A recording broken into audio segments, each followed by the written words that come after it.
Hello and welcome to today's ACM SIGSOFT webinar. This webcast is part of ACM SIGSOFT's commitment to provide value to its current and future members. The ACM SIGSOFT webinar series features speakers from the Future of Software Engineering track at the International Conference on Software Engineering, as well as select keynote speakers and distinguished paper authors. I'm Will Trace, Lockheed Martin Fellow Emeritus and Chair of ACM SIGSOFT, the Special Interest Group in Software Engineering, and it is my pleasure to welcome you here today. Before we get started, I'd like to quickly mention a few housekeeping items for you who have not participated in webinars before. The slides will advance automatically throughout the event, and on the bottom panel you'll find a number of widgets and resources.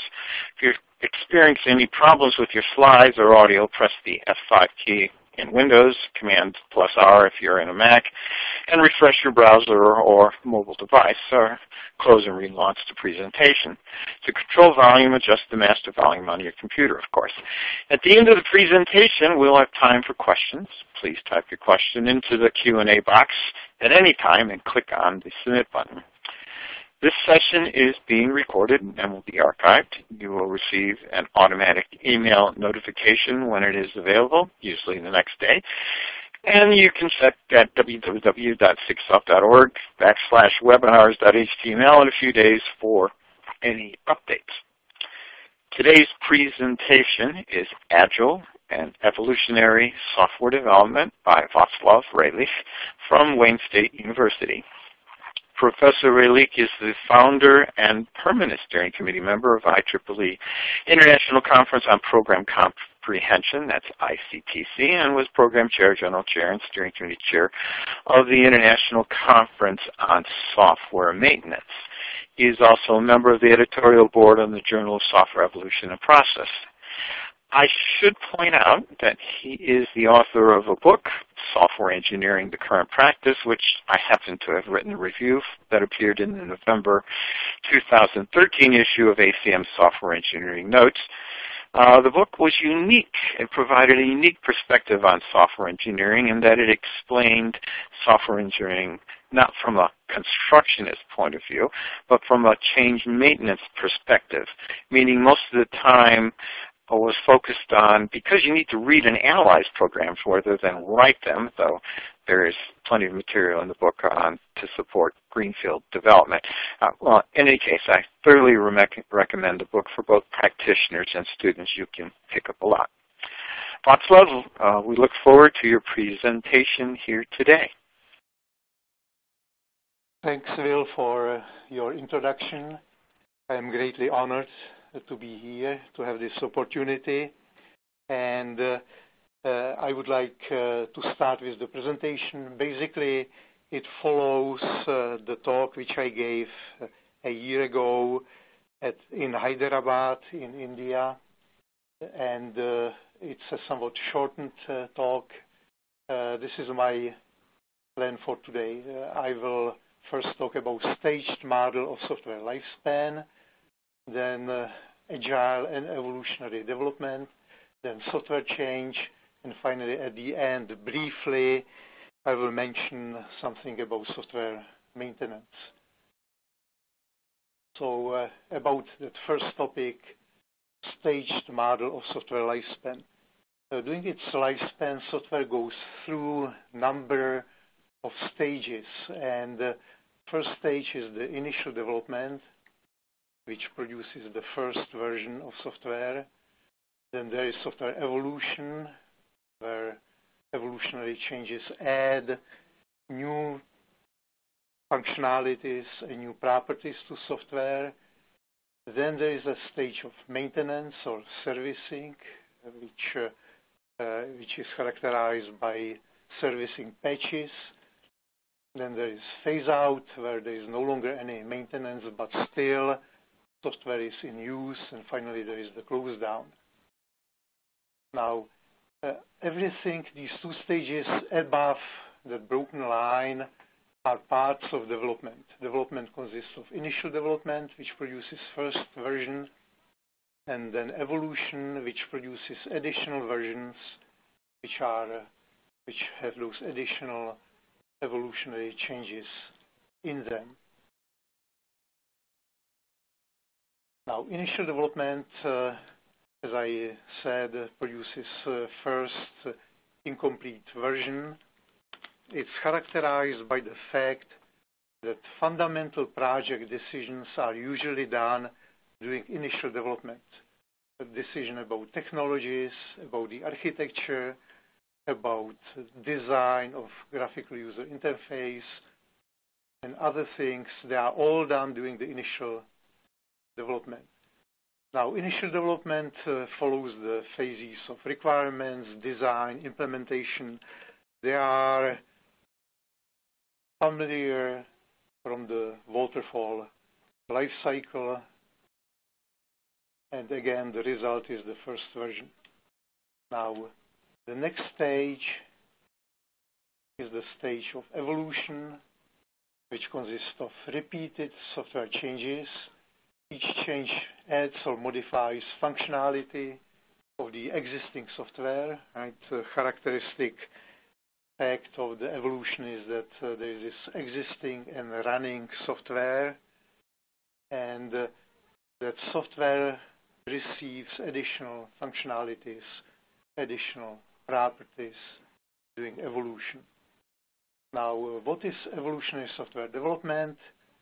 It is the software development where software evolution is the main part, and it's actually doing the bulk of software development. It offers stakeholders regular feedback about progress of the project. This is the main feature of evolutionary software development. There is a running software, and all stakeholders get the feedback from actually observing the running software. They do not have to look at any documents, any designs. They just can try to run the software the way it is currently, and so they get very clear feedback about the state of the project. And this is one of the reasons why evolutionary software development, why is it the main way how to do software nowadays. So it also allows developers to react to the volatility. On the projects, there is the volatility of requirements. Many domains of the project are volatile. There are new things which happen in the domain, and they have to be acknowledged in the software. Software has to change to accommodate those new requirements. There may be changes in technology. There may be new versions of the libraries, new versions of the compiler. And there is also volatility of the knowledge. People learn more about the problem as they are implementing software. There may be also loss of knowledge. Knowledgeable people may leave the project. So that is the volatilities, and evolutionary software development allows developers to react to those volatilities. So it offers stakeholders a clear feedback, and it allows developers to react to volatility. Waterfall is the software development where bulk is done in initial development. There is little or no evolution, and it's suitable for projects without volatility. Those are projects which have stable technology and domain, and also stable knowledge. And I would claim that stable knowledge means small projects. As soon as you start working on a big project, you are learning as you go. Your view of the software changes, your design, if you will, changes. And so there is volatility of the knowledge. Waterfall does not really accommodate that volatility of knowledge. Of course, does not accommodate volatility of technology and the domain either. Now, main part of this talk is Agile and evolutionary development, and it's a current mainstream, as I already mentioned.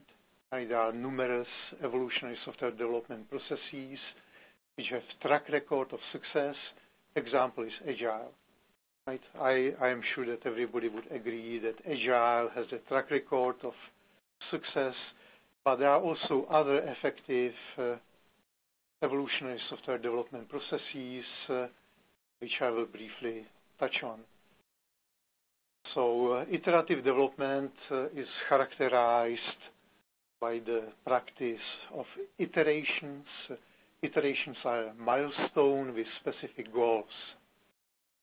Typical practice in iterative development is that the volatility is frozen during iteration. During the iteration, people do not accept any volatility in either domain or technology or knowledge. They just work according to a plan. There is a plan for iteration, and stakeholders assess to what degree that plan has been met at the end of the iteration. So there is this iteration meeting of all stakeholders, right? And during that iteration meeting, first the current state of the project is assessed, then all volatilities can be taken into account, and plan for the next iteration can be created. Now, the best known iterative development is Agile development, which is characterized by autonomous decision-making by developers during iteration. During the iteration, developers themselves make all the decisions. They are not supposed to be bothered by anybody from the outside. Right? They have complete autonomy to decide how to implement the plan, how to assign individual tasks, and that has certain consequences. Right? One of the consequences is that it requires intensive communication within the team in order to be able to autonomously decide how to solve problem, who should do what. They have to communicate quite intensely. As a result, it's suitable for small teams. Right? You cannot have this intense communication in large groups, and so single-digit size of team is something what is recommended for Agile. Another thing which is necessary, which is a consequence of this autonomous decision-making, is that iterations have to be very short. Right? All these other stakeholders, managers, investors, whoever is users, whoever is involved with the software, they cannot allow that autonomous team to run on their own for too long. Right? They have to check on them frequently. So Agile development requires very short iterations and small teams. Scrum is perhaps the best known example of Agile development. There's also extreme programming, which is also used. So those are two different variants of Agile development. The other examples of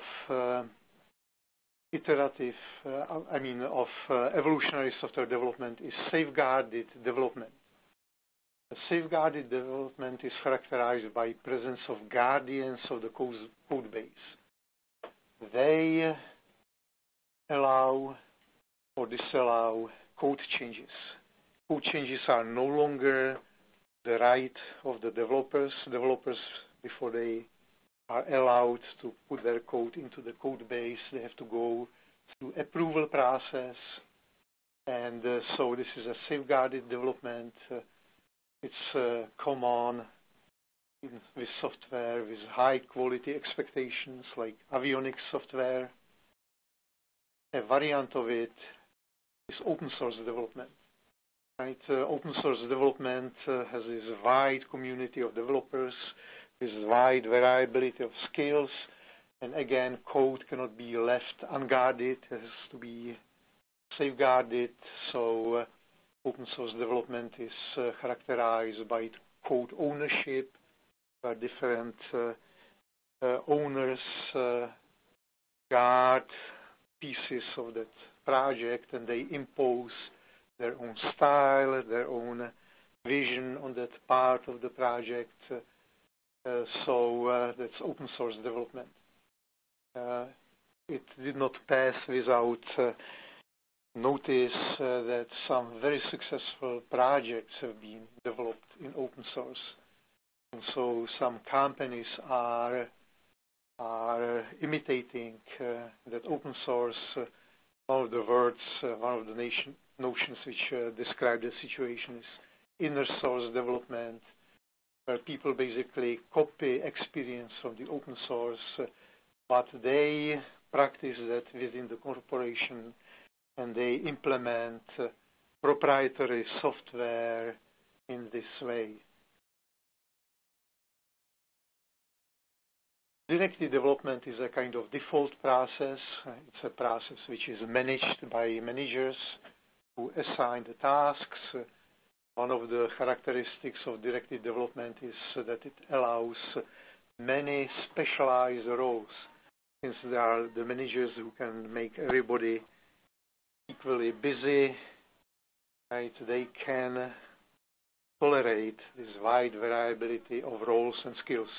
So there are not only developers, but also testers, architects, technology experts, managers, different kinds of managers, and so on. There can be quite a few different specialized roles. And it's the task of the managers to decide who's going to do what, how are individual participants in the project contributing to the project as the whole. It's a kind of a default process suitable for large projects or also delocalized projects. Exploratory development is common in research projects. It's characterized by the fact that features are established by trial and error, that there are no rigid or definite requirements. Right? It's very common in research projects, as I mentioned, but I would have to add that as a kind of secret, many projects have this exploratory feature, that the features which they are implementing are not that well specified. So there is first this trial, and the stakeholders look at the feature and then they accept it or reject it. Right? So this is a characteristic of exploratory development. There's also solo development, which is becoming more and more common, particularly on mobile applications. So there is a single developer who develops the application from the scratch to the final usable version totally alone. And as I said, it's becoming more and more common because there are these more and more powerful libraries which people can use, more and more powerful IDEs, and so solo development does not have that overhead of communication, and so bigger and bigger projects are attempted by solo developers. We have seen that there is a whole spectrum of evolutionary software development processes, and projects should decide which of them is the most appropriate in their particular circumstances. There is a Chaos Manifesto which contains a survey of software projects nationwide, and they came up with these figures for projects with a budget of less than $1 million. 76% of them were successful. This is an unprecedented figure. 3/4 of the projects, if they are less than $1 million of size, 3/4 of them can be termed successful. This is a new thing in software engineering, great breakthrough. Right? Only 4% of projects were canceled. Right? So this is a historically high success rate. Now, what is the future direction of evolutionary software development? Right? I mentioned all these projects, all these processes which established their quality, they established a track record, right? But I think the community is now ready for next step, which would be to associate individual practices with individual circumstances. Right? When you are, let's say, a manager or investor or developer and starting a new project, you can figure out what are the circumstances of the project and then to accept the practices which would exactly fit that specific set of circumstances. Right? All these previous processes which I mentioned have a fixed set of circumstances in which they are effective, and if you push them beyond that set of circumstances, they may fail. Right? So the next step would be to have these tailorable processes which exactly fit specific needs. This is a kind of example which I kind of created on the spur of the moment. Right? It's a table which in the left column says what is the project circumstances. In the right column it says what is the practice which takes care of the circumstance. Right? So for example, if exploratory programming is necessary, suitable practice is to have developers who are domain experts. Right? If you have exploratory programming, you don't have any good specifications. You are basically doing everything by trial and error. Overhead of communicating between domain expert and software engineering expert is too high. You basically need developers who also understand the domain. Now, if there's a gap between programmer capability, expected quality, you have to have code guardians, right? We already talked about that, a suitable practice for that particular circumstance. If there's a frequent turnover of developers, people very often face unfamiliar software, you need concept location practices. Those are practices which allow you to search the code and find what needs to be updated. If there's a high volatility of requirements, technologies of knowledge, you need short initial development, short iterations. If there's a low volatility, you can have long initial development, right? Maybe even waterfall. Of course, we need a very large table, right? This table has something like 5 rows. We need a table of maybe 100 or maybe even more rows. There are some researchers who created tables with this left column already. Right? They were doing surveys, what kind of situations people face on their projects, but nobody attempted to create the full table, and I believe this is the next step which the community needs to take. There is also another thing which community should be aware of. There is a problem with large projects, and in this Chaos Manifesto, large projects are projects with budget larger than $10 million. It has a low 10% probability of success. 38% of projects have been canceled. Right? Now imagine what financial losses this represents. And it's also an embarrassment to software engineering community. Right? How comes that we allow this kind of situation to continue? Right? We have to do something with this kind of, with this situation which does not speak well about where we are. Now, I would claim that confused debate about software engineering processes is contributing to this problem. Right? I'm sure that many of you have heard this false dichotomy, Waterfall versus Agile. Right? Note that Waterfall is suitable for small, stable projects. Right? If you have large project, there is a learning, Waterfall gets out of its depth, so to speak, and has to be tailored, right? All kinds of stuff. It's simply not suitable for large projects.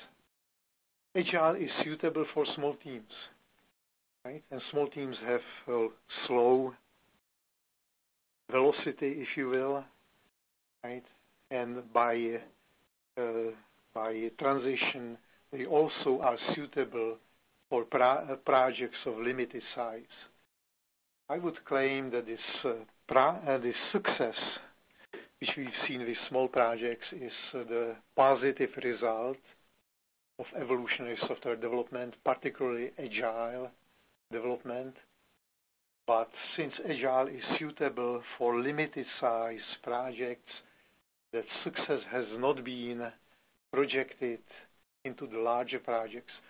But, we have track record with those other processes like open source, right, where projects of millions of lines of code have been developed and are used worldwide, and so on, right? So this confused debate about processes, I am afraid, is contributing to the problem, where people are not discussing full range of opportunities which they have.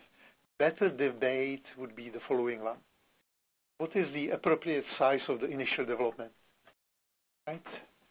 Volatility requires small initial development, right? Make it very short. Stability allows large initial development. And once you are done with initial development, evolution kicks in, right? Which evolutionary software development process is the most appropriate afterwards? Right? Which combination of practices is the most appropriate? Here, people should look at the circumstances of their project.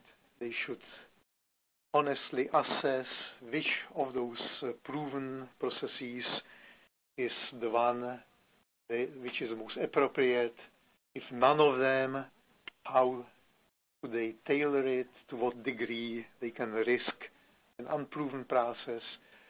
But, this should be the debate, right? Rather than, this super simplified, trivialized debate, Waterfall versus Agile, which I'm afraid is contributing to that problem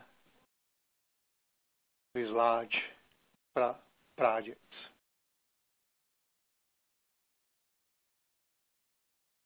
Next topic which I would like to talk about is software change. And software change is the basic task of software evolution, right? And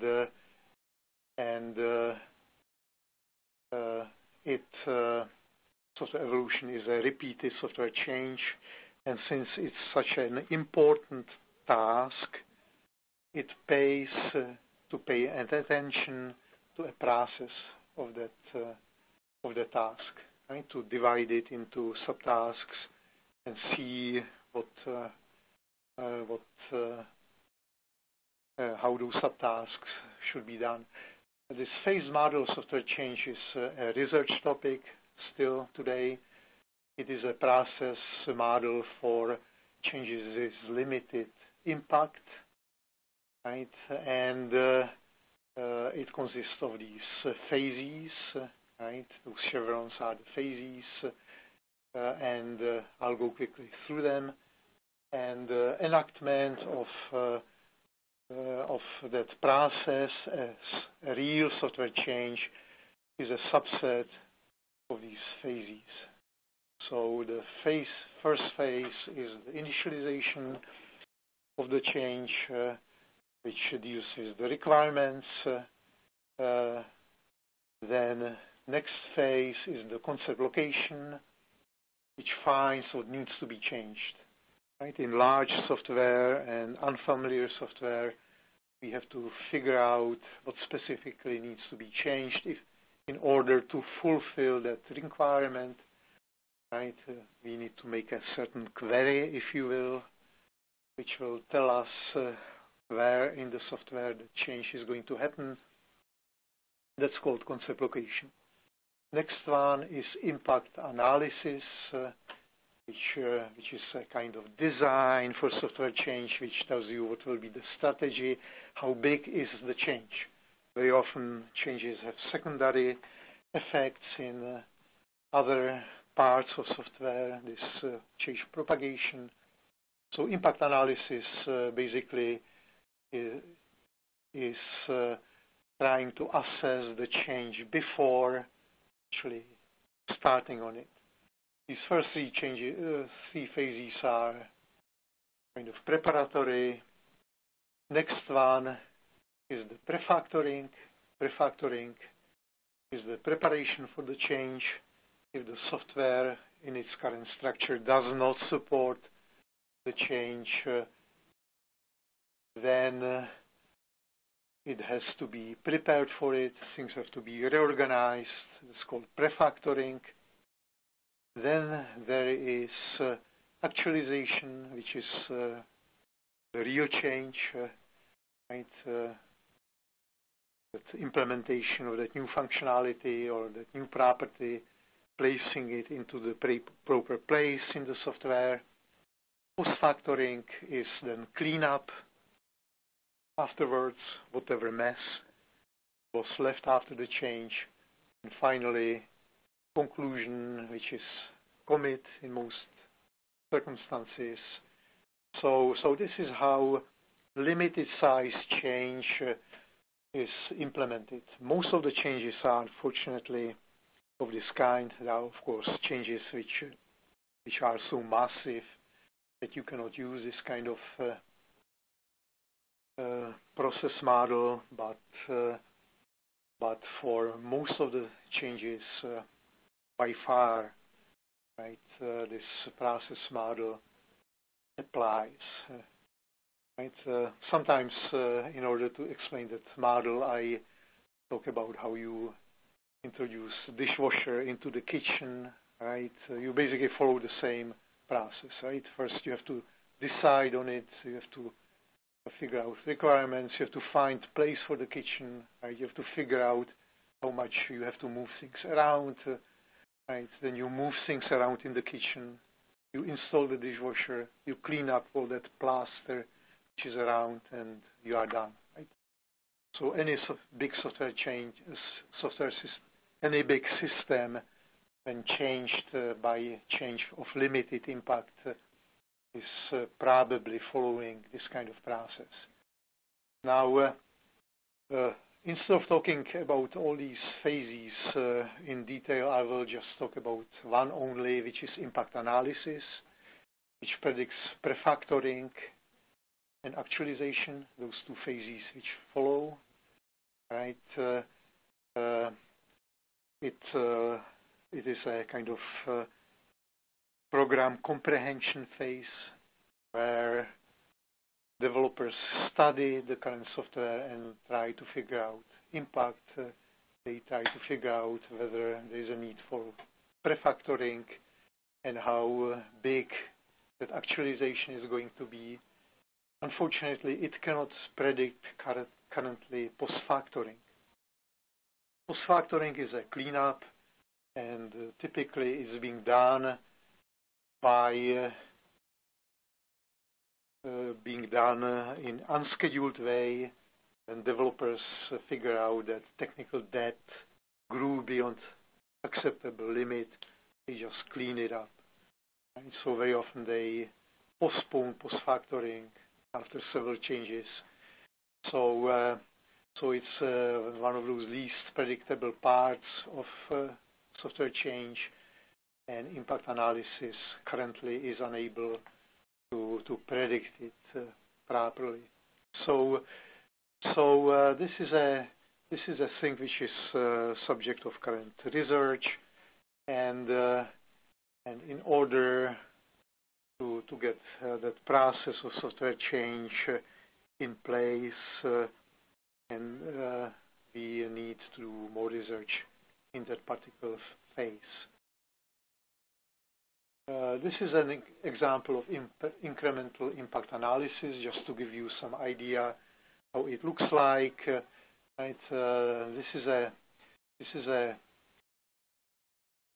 software consisting of several classes, each of them denoted by a circle, and they interact in different ways by dependencies or some other interactions. And incremental impact analysis looks like this. First, it labels one class as the class to be changed. Right? This is a result of of concept location. Then it finds who the neighbors are. Those neighbors are to be inspected. Right? Developers should inspect those interacting classes and see whether change propagates there. If change propagates, let's say, to class C, neighbors now have to be inspected also. There is a quirk in change propagation that some classes may propagate change but not change themselves. Right example is an API, which may not change but still propagate a different functionality. Right? In that case, you have to again look at their neighbors. Right? And so we go through all these neighbors, all these things which are scheduled to be inspected one after another. Right?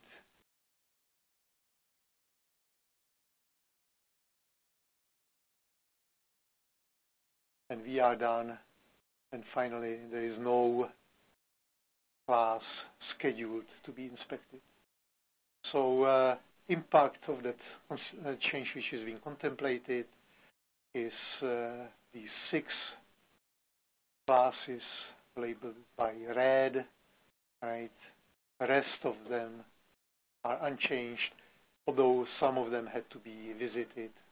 We had to make sure that these classes are definitely do not need to change. Right? One of those nastiest bugs are the bugs which are introduced by the change, which has not been propagated properly to the places which needs the change propagation. This is an example of a tool, JRipples. It's a tool for Java, Eclipse plugin. It keeps those marks, change propagating and change next, right? And it allows people to do this impact analysis. Research topics in impact analysis are the following. Since that impact propagates through program dependencies, and some dependencies propagate change while others do not, to identify the ones which do propagate. Right? So heuristics of which dependencies propagate change are part of the current research. So heuristics also determining when incremental impact analysis is completed is also necessary. Right? Impact analysis is a planning phase. We don't need to do 100% job, but we should know when we are done with it. Hidden dependencies are the hard to discover dependencies. We have all these programs for program analysis. Unfortunately, some dependencies are not discovered by them. So again, these are the research topics in impact analysis. We also would like to have seamless IDE for software change. Right, currently, when you want to practice what I outlined here, you need the whole bunch of tools. Right, so suppose that you are using JRipples for concept location impact analysis. You still need Mylin for the workflow. You need TaskTop for timing data. You need JUnit for unit tests. You need Abbott for functional tests. You need refactoring tools. Those tools do not talk to each other, right? So you constantly have to modify your information from one tool to feed it into another tool, and seamless support for phased model software change would be a great help for software developers. We measured the impact of phased model software change. Right? Very often, if you introduce well-defined process, you improve productivity and quality. We found pretty dramatic improvement this phased model software change. We've seen developer productivity to improve up to 50%.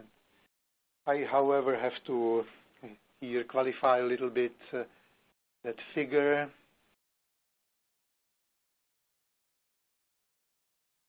That phase model of software change is very effective in the situation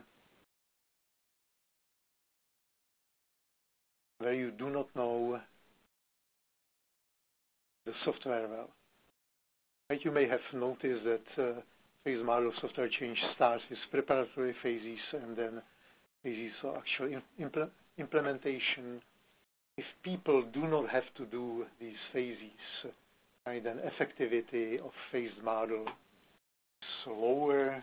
Right? But people who are not familiar with the software or who are dealing with a very complex software, that improvement in software change can be up until 50%.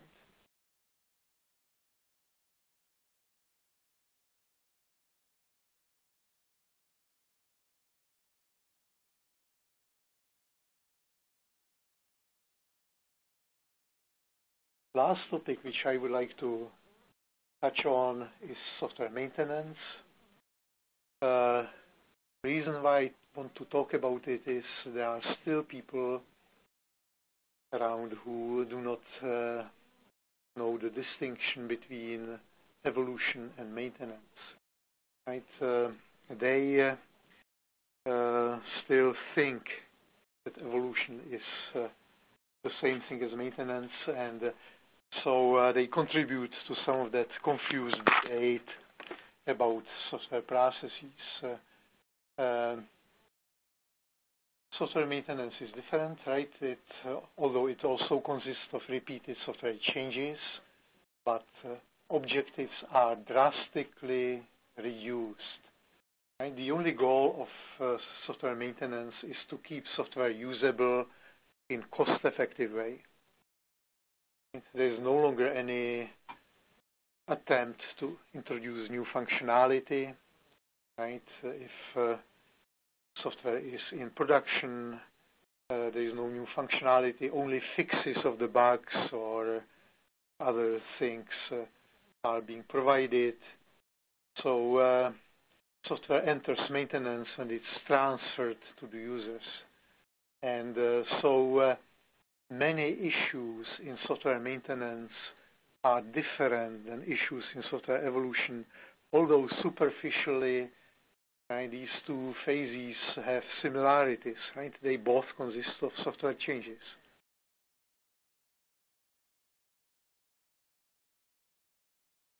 So typically during software evolution there are several branches. Right?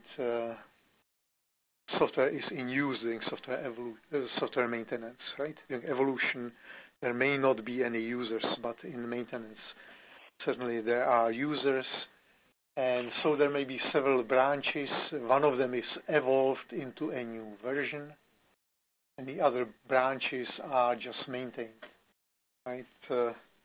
Microsoft software is all like that, right? They have one branch which is usually developing to a new version, and the other branches are being used and only maintained. How does evolution stop? Right? It can stop by managerial decision. Right? Evolution is typically expensive to bring those new properties, new functionalities into software is expensive, and so typically software evolution is expensive, and management may decide to stop evolution, stop investing into software just to allow evolution, just to allow maintenance. There also can be stabilization. Right? Some software is in stable technology, stable domain. The only volatility is learning. Right? People are learning how to solve the problem. And once they learn how to solve the problem, there is no longer any volatility, and evolution can stop. Right? The problem is solved, no longer needs anything to do any evolution. Bad way how to stop software evolution is the situation where technical debt gets out of the hand, where code is no longer available, and that can happen by accident. Right? This is one of those bad things which can happen on software project, right? That it loses evolvability. Right? Y2K problem, if you remember that, was an instance of that there was a lot of software which was no longer evolvable, and there was this need to update it. And very often, managers or stakeholders did not even know that software is not evolvable, that there is nobody around who would be able to introduce that new functionality into the software. So this accidental code decay is a serious issue. Right? To keep software available, to clean technical debt is a important research issue. Right? Complementary approaches to extend software evolution into the code which is currently considered non-evolvable. Right? There must be some techniques how to deal with that mess and introduce new aspects into it, even if it looks horrible. Right? So those are research issues which need to be addressed. Please note also that once that decay is getting out of hand, it progresses very rapidly because the more messed up software you have, the more knowledge you need in order to evolve it. Right? And the less knowledge you have, the more you mess it up. Right? So these two things, lack of knowledge and mess in software, they feed on each other. It's a positive feedback. So it is an issue which needs to be dealt with. Things can get so bad that refactoring no longer is applicable. Right? For refactoring, you need to have certain understanding of the structure of software, and if it gets really out of hand, even refactoring is no longer available. So these are the issues which belong to maintenance, not to evolution, but to maintenance. So you can see that maintenance is raising different issues than software evolution, right? And those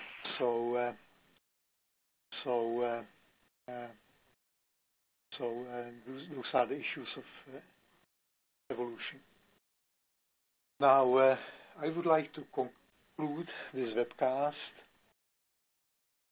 So in conclusion, I would say that software evolution was actually unexpected and peripheral and not phenomenon, which just moved into the center of software development relatively recently.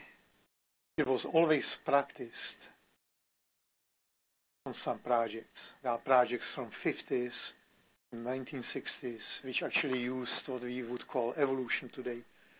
But it moved into the mainstream of what is being discussed in software development pretty late. Right? It gained enormous importance. It is the current mainstream of software development. Right? And things which I covered are the following things.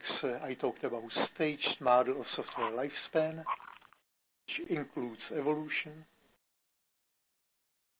Then I talked about evolutionary software development. There are many proven processes, right? Some of them suitable for large projects.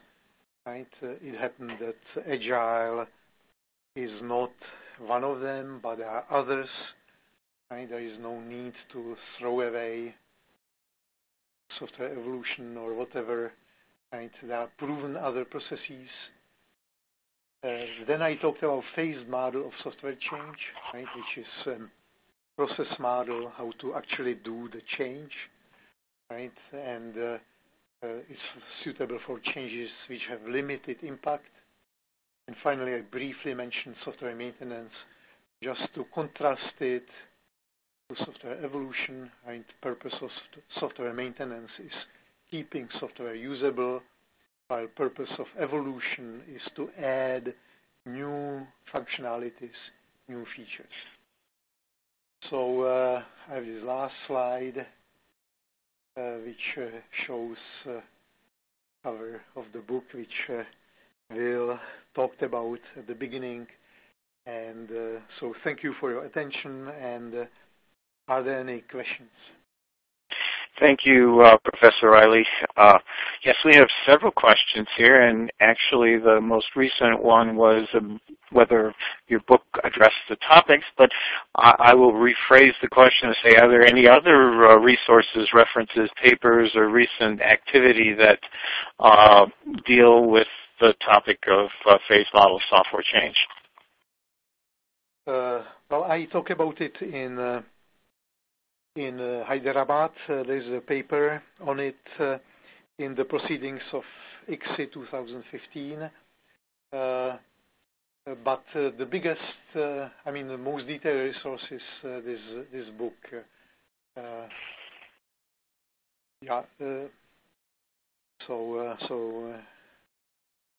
Okay, that's good. Next question here is, what is the importance of system architecture to support evolutionary development? Well, some architectures do support evolutionary software development, others do not, right? If you look at that phase model of software change, one of the hurdles is that change propagation. Right? If software is very closely tied together, if you have this spaghetti software, then every change will propagate all over the place. There are architectures out there which are aware of that, which limit propagation of changes. There is, for example, the so-called orthogonal architecture, where software consists of the threads, which are basically independent of each other. They share just, GUI on top and database on bottom.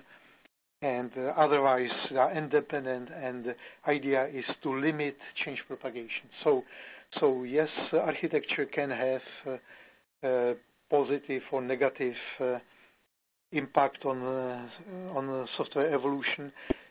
Unfortunately, lots of stuff in architecture field has been done in time of greenfield development, right? And view of that at that time is slightly different, right? So, but architecture definitely can have impact software evolution. Okay, on the same topic, basically there was a question asked about non-functional requirements and whether non-functional requirements, all of them need to be known before the evolutionary step follows the initial step. Well, this is actually a current big issue, right? There is DARPA, BAA, exactly on that topic, which is right now has been recently closed. Very little is known about this stuff. Right? Some of those non-functional requirements can be handled by a limited change. Right? So for example, if you have security requirement and you know what the vulnerability is, maybe you can fix it by limited impact change. But on the other hand, if your chip on which your software is running is changing, right, you have to throw it away, get another chip. That is a massive change, right? And that limited impact process will not be applicable in that particular situation. So there are things which are still unknown, right, in software evolution, particularly in those massive impact changes. Fortunately, they are not that common, right? Most of the processes which I talked about are based on the assumption that they will not happen, right? And so stay tuned, right? So some of these non-requirements, we still have a work to do. Fortunately, functional requirements are limited impact.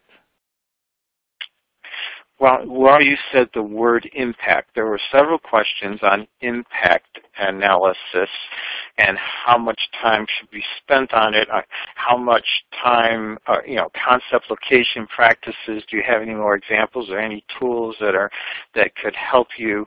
And let's see, the impact of security on impact analysis. So I don't want to, we only have a few more minutes here left in the webinar, but I think the audience would appreciate any more insights you have on impact analysis. And I'll just wrap one more question into this because there were some questions about it being a research topic. And so if you could elaborate in 2 minutes or less, please. Yeah. So impact analysis it should be, in my book, in my view, should be basically part of requirements analysis, right? So before you actually jump into the update, you should know what you are getting yourself into. So impact analysis needs to give developer a reasonable insight into the difficulty of change which is being contemplated. Now, in most of the situations, again, this can be done by basically this step-by-step following how those changes propagate through classes or through methods of the software. But there are traps, right? And for example, there are classes which have too many neighbors, right? And we cannot just go in and inspect all of them. So at this moment, we do not have a good criterion when to stop impact analysis. We just say you stop impact analysis when you have a good picture of what the change is going to be, which is a kind of circular argument, right? We are looking. Okay, well. Yeah, we are looking. Okay, I'm afraid we've run out of time, and I'm afraid I'll have to cut things off here. So I'd like to thank Professor Rajlich again for his informative presentation, insightful answers to the many questions, and special thanks to all of you out there for taking time to attend and participate today. In closing, this webinar was recorded and will be available online in a few days. You can check our webinar website. You can find announcements for upcoming software webinars there and other ACM activities at www.sigsoft.org, as well as learning.acm.org. And I'd like to point out our next webinar is June 8th, where I will be holding a SIGSOFT Town Hall meeting describing recent and future SIGSOFT events and taking questions from attendees, including what other webinar topics would you like us to provide you. That said, this is Will Trace saying goodbye for now, and thanks again for joining us. Hope you will join us again in the future.